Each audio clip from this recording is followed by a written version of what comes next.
इसलिए मंदिर बनाने कृपा करो और हमारी माता बहनों को देवी विशेष अनुरोध है कि आप सभी नाम मंदिर आने की कृपा करें, क्योंकि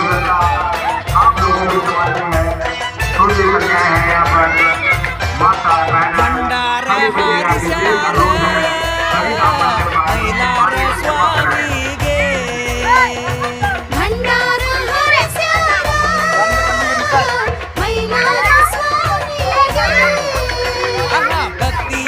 ಭಕ್ತರೆಲ್ಲ ಕುನದಾಡಿ ನಲಿದಾಡಿ ಬಂಡಾರ ಹಾರಿಸ್ಯಾರ.